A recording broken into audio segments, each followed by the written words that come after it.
குனிஞ்சு வா மாமா. மாமா கால்ல இருந்து கண்டதை தின்னு வயிறு கடாமடாங்க போயிட்டு வந்துட்டா. அந்த கொண்டா வாயை மூடாம தின்னுக்கிட்டே வந்தா. நில்லு. சோசியல் அண்ணாமலை நீங்க தானே? ஆமா. என்ன எப்படி உங்களுக்கு தெரியும்? அதுக்குள்ள மறந்துட்டு பத்தியாலா, ஒரு 6 மாசத்துக்கு முன்னால ஒரு பொண்ணோட சாதகத்தை உன்கிட்ட கொடுத்து ஞாபகம் இருக்கா? ஆமா இல்ல, நீ சொன்ன மாதிரியே அவளுக்கு கல்யாணம் முடிஞ்சு 6 மாசம் குழந்தை பிடிச்சால. உன்னை வாழ்க்கையை மறக்க முடியுமா? 6 மாசம் இல்லையா? ரொம்ப சந்தோஷம். தாயும் செய்ய நல்லா இருக்காங்களா? தாயும் சேயும் நல்லா தான் இருக்காங்க. அவளை கெட்டவனை பார்த்துதான் ஊரே சிரிக்கி.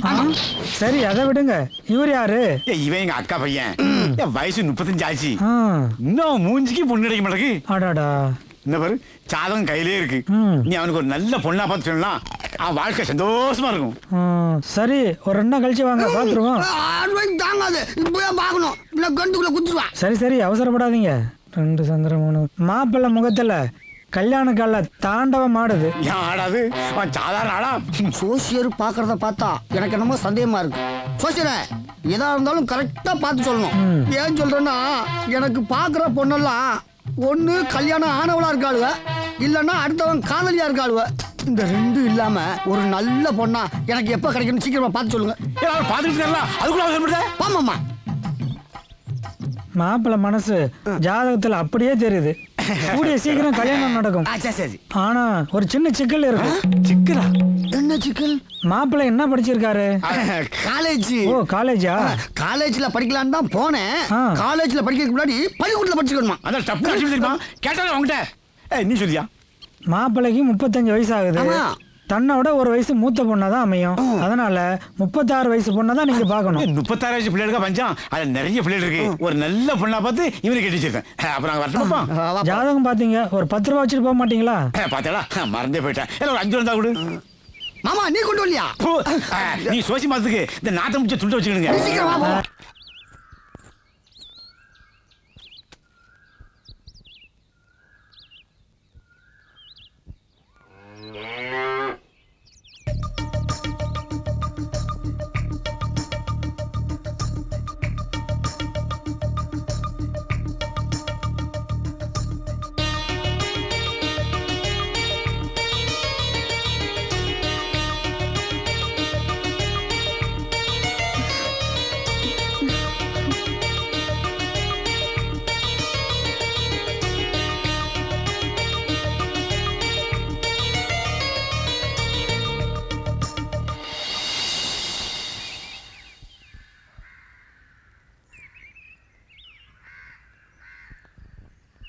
ஷோ,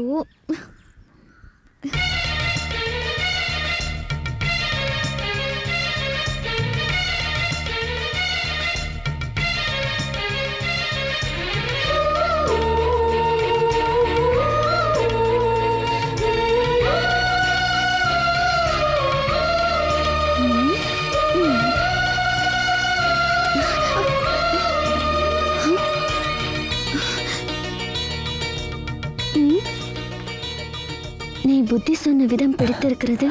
அதற்காகவே தப்பு பண்ண தோன்றுகிறது.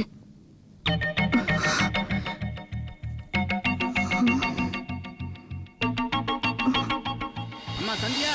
வந்துட்டேப்பா. வாசல்ல கோலம் போட்டு இருக்கும்போது வெளியே போக கூடாதுன்னு சொல்லுவா. இது கூட புரியலையா நோக்கு? புரிஞ்சுட்டேப்பா.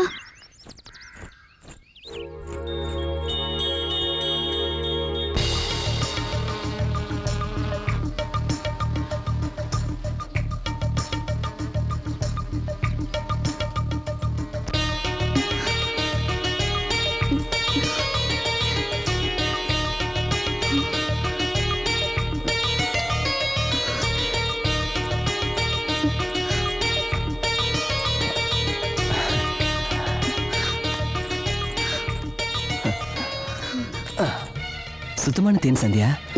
உங்க மனசுல என்ன நினைச்சிட்டு இருக்கே? தப்பு மேல தப்பு பண்ணிட்டு இருக்கேன். இதெல்லாம் எனக்கு பிடிக்காதுன்னு நோக்கு தெரியாதா? இந்தாங்க. திருப்பி வாங்குறதுக்காக நான் இதை கொடுக்கல. தங்கத்துல செயின் கொடுத்தா மனசுல இடம் கொடுத்துருவேன் நினைச்சேலா? இதே கடைசியா வச்சுக்கோங்க. ஏய் சந்தியா, இல்ல சந்தியா, அதெல்லாம் தப்புதான். எல்லாத்தையும் மறந்துடுவோம். இந்தா இதை வச்சுக்க, நல்லா இருக்குல்ல? ஐயோ கடவுளே, ஏன் இப்படி ஏதாவது கொடுத்து தொந்தரவு பண்றேன்?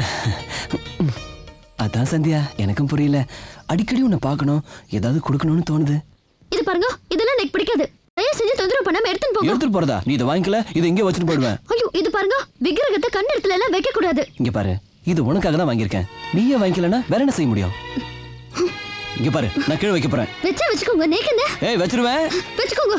சந்தியா இங்க பாரு, சாமி சிலையை நிஜமாவே கீழே வைக்க போறேன். அப்படியே போங்க. நான் போய் சொல்லல, திரும்பி பாரு, விக்கிரகத்தை நிஜமாவே கீழே வச்சுட்டேன். பாத்துக்கோ, பிள்ளையார் தனியா இருக்காரு. சந்தியா சீக்கிரம் வந்து அதை எடுத்துக்க. சந்தியா நான் போய் சொல்லல, வச்சுட்டேன், பாத்துக்க. நான் போறேன் சந்தியா.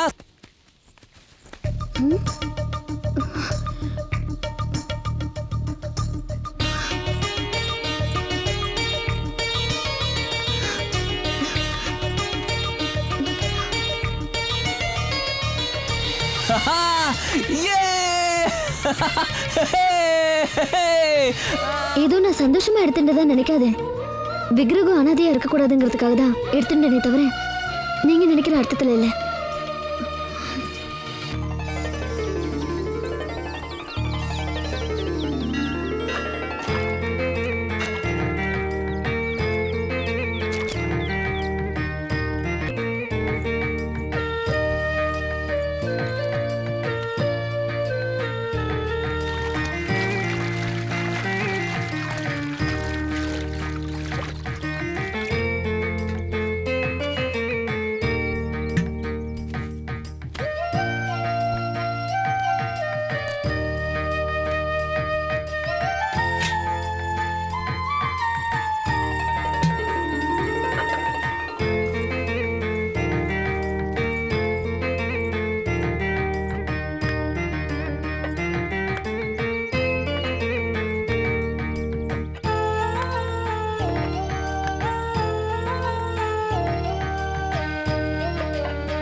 அச்சச்சோ, என்ன காரியம் பண்ணிட்டேன்? புருஷன் முன்னாடி சேர்ந்து தானே சன்னிதில விளக்கேத்துவா, இப்படி பண்ணிட்டேனே. அடிக்கடி சாப்பாட்டுல பாவக்காய் சேர்த்துக்கோங்க, அப்பதான் புத்தி ஒழுங்கா வேலை செய்யும். சும்மா பார்த்துட்டே இருக்கேனே, அடிச்சிட்டு போங்க. சரி சரி, அணைக்க வேண்டாம். நீங்க தெரியாம தப்பு பண்ணிட்டேன்னு சுவாமி கிட்ட நானே மன்னிப்பு கேட்டுக்கிறேன். தள்ளுங்க.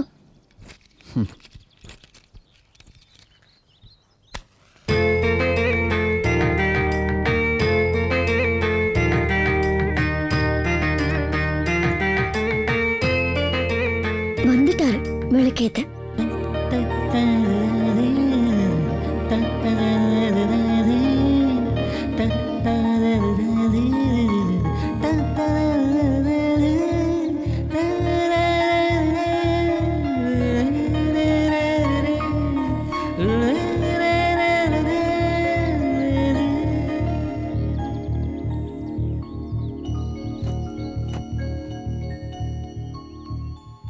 நான் செய்யறது சரியா தப்பான்னு எனக்கு தெரியாது. ஆனா சந்தியா மனசுக்குள்ள நான் நுழையணும். அதுக்காக என்ன வேணாலும் செய்வேன்.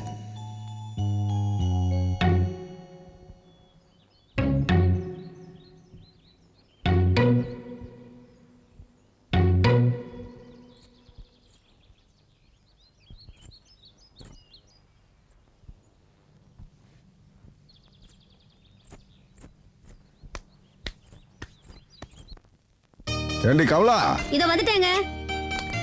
சாப்பாட்டுல பல்லி கிள்ளி விழுந்தா? ஐயோ என்ன சொல்றீங்க? இல்ல, பிள்ளைங்க சாப்பிடுறதுக்கு ரொம்ப கஷ்டப்படுதுங்க, அதான் கேட்டேன். அப்பா, ஒரு நிமிஷம் நான் பயந்தே போயிட்டேங்க. பசங்களா, எலும்பு கடிச்சா ஒரு பிசுறு கூட மிஞ்ச கூடாது. அப்படி சாப்பிட்டுதான் இந்த வயசுலயே நான் இப்படி இருக்கேன். இருங்க இருங்க, இன்னும் கொஞ்சம் எலும்பு எடுத்துட்டு வரேன்.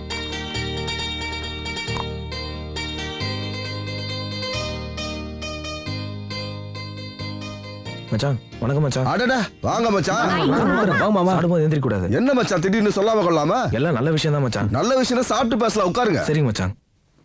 அம்மா, மாமா வந்திருக்காரு, வந்து சாப்பாடு வைங்க. வாப்பா தம்பி. அக்கா நல்லா இருக்கியா? நல்லா இருக்கேன்ப்பா. கை கழுவுப்பா. கை சுத்தமா தான் இருக்கு, முதல்ல சாப்பாடு போடுக்கா. அப்பா சொல்லும் போது கஷ்டமா இருந்ததுல்ல, இப்ப மாமா சாப்பிடுவாரு பாருங்க. தட்டை தவிர வேற எதுவுமே மிச்சம் இருக்காது. அப்படி சாப்பிட்டதுனாலதான் மாமா உடம்பு வயிறம் பாஞ்ச மாதிரி இருக்கு இல்ல மாமா? அட சும்மா இருங்க மாப்ள. அந்த காலத்துல வீட்டுல இருக்கவங்க சாப்பிடறதுக்கே ஒரு கடா வெட்டுவோம். இப்ப எங்க விருந்தாளிங்க வந்தாவே கடையில போய் வாங்க வேண்டியதா இருக்கு. காலம் மாறி போச்சு மாப்ள. அப்படிலாம் நினைச்சு கொஞ்சமா சாப்பிடாதீங்க மச்சான். நம்ம வீட்டு கடை நல்லா இருக்க, ஒரு கட்டு கட்டுங்க. சரிங்க மச்சான். நல்லா சாப்பிடுப்பா. போடுக்கா, போடு. இல்லைன்னா உங்க மாமா என்ன திட்டுவாரு. சரிக்கா.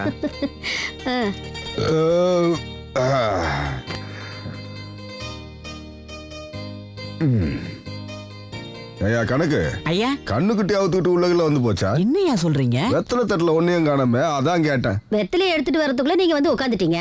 இந்தாங்க. மச்சான் உட்கார்றது தானே? பரவாயில்லைங்க மச்சான். அட பரவாயில்ல உட்காருங்க. என்னைக்கு மச்சான் உங்க முன்னாடி உட்காந்து பேசியிருக்கேன். இவளுக்கு தம்பினால காதல் நடந்துச்சுல்ல, அதுக்காவது மரியாதை கொடுக்கணும்ல. உட்காருங்க. சரிங்க மச்சான்.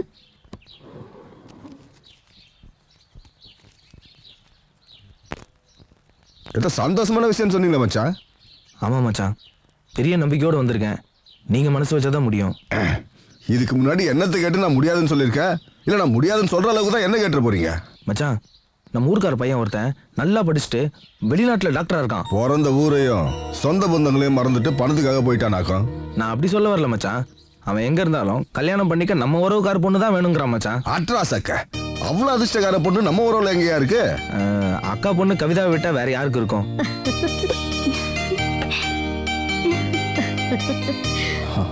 நான் கேட்டதுக்கு மச்சான் எதுவும் சொல்லாம இருக்கீங்களே. ஏயா உன் வீட்லயே சிங்க மாதிரி மாப்பிளைய வச்சுக்கிட்டு வெளிநாட்டுல இருக்கிறவனுக்கு பொண்ணு கேட்டு வந்திருக்கிய, உனக்கு என்ன புத்தி கித்தி கெட்டு போச்சா? வெளிநாட்டு மாப்பிள்ளைன்னு சொன்னதான் வெக்கங்கிட்ட சிரிப்பா பாரு. முதல்ல போய் மோத்த கழிட்டு வாடி. ஏயா உன் வீட்டுல பொண்ணு எடுத்து நான் என்ன குறைஞ்சு போயிட்டேன்? பதிலுக்கு என் பொண்ணு உன் வீட்டுல வாழணுமா இல்லையா? மாமா, ஒரு டாக்டரை உருவாக்க நம்ம அரசாங்கம் எவ்வளவு செலவு பண்ணது தெரியுமா? ஆனா படிச்சு முடிச்ச உடனே பணத்துக்காக நம்ம நாட்டை மறந்துட்டு வெளிநாட்டுக்கு போனவனுக்காக பொண்ணு கேட்டு வந்திருக்கீங்களே, இதுல எனக்கு கொஞ்சம் கூட உடன்பாடு இல்லை மாமா. நானும் என் தம்பியை எவ்வளவு படிச்சிருக்கோன்னு தெரியும்ல. நாங்க விவசாயம் பார்க்கல. எங்க வீட்டுக்கு மாப்பிள்ளையா வரவன் ஒரு டாக்டராவோ ஒரு இன்ஜினியராவோ வக்கீலாவோ இருக்கணுங்கிற அவசியம் இல்லை. நம்ம நாட்டை மதிக்கணும், நம்ம விவசாயத்தை நேசிக்கணும். அதுதான் எங்களுக்கு வேணும். என் பொண்ணு வயிறு அவ குழந்தைய சுமக்கிற அளவுக்கு பக்குவப்படட்டும். நானே வந்து சொல்றேன். போய் பழப்ப பாரியா. கணக்கு ஐயா நாளைக்கு வேலைக்காரங்களுக்குலாம் சம்பளம் கொடுக்கணும்ல, அந்த கணக்கு பாத்தியா? இல்லைங்க. போய் பாரியா. சரிங்க. அறிவு கேட்டவன். வேர்வை காயறதுக்கு முன்னாடி சம்பளம் கொடுக்கணும்னாலும் பரவாயில்லையா, ஆனா வேலைக்காரன் கேட்கறதுக்குள்ள கொடுத்துடணும். இதோ இப்ப பாத்துறியா? மன்னிச்சிருங்க மச்சான். இந்த வீட்ல இருந்து ஒரு பொண்ணு மருமகளா போனா இதை விட பெரிய இடத்துக்கு தான் போகணும். இந்த வீட்டுக்கு ஒரு பொண்ணு மருமகளா வந்தா பெரிய இடத்துல தான் வரணும்னு அடிக்கடி சொல்லுவீங்க. நான் உங்களை விட பெரிய இடம் இல்ல, அதை மனசுல வச்சுக்கிட்டு தான் வந்தேன். பெரிய இடங்கிறது நிலபலத்திலையும் பணபலத்திலையும் இல்லையா, குடும்ப கௌரவத்திலையும் சொந்த பந்தங்களை மதிக்கிறதுலயும் இருக்கு. படிச்சவன் தான் ஏதோ வெளிநாட்டு முகத்துல ஓடி போயிடுறான். நாட்டுக்கு அடையாளமா இருக்கிறது நாம தானே. என் வீட்டு மொட்டை மாடியில இருந்து பார்த்தா உன் வீட்டு வாசல்ல என் பொண்ணு கோலம் போடுறது தெரியணும்யா. அதை பார்க்கறதுல தான் சந்தோஷம். அவரு தான் ஏதோ தெரியாம வார்த்தை விட்டாருன்னா உனக்கு எங்கடி புத்தி போச்சு? வெளிநாட்டு மாப்பிள்ளை ஒண்ணு சொகுசான வாழ்க்கை நினைச்சியோ? சரி. இல்ல பிறந்த வீட்டு பசங்க செத்து போச்சா? மச்சான் என்னாச்சுப்பா? என்னாச்சு மச்சான்? அதான் சீக்கிரம் வா. மச்சான் என்னாச்சுப்பா? டேய் டாக்டர் கூப்பிடுடா. ஏய், யாரோ சீக்கிரம் போய் டாக்டர் வர சொல்லுங்க.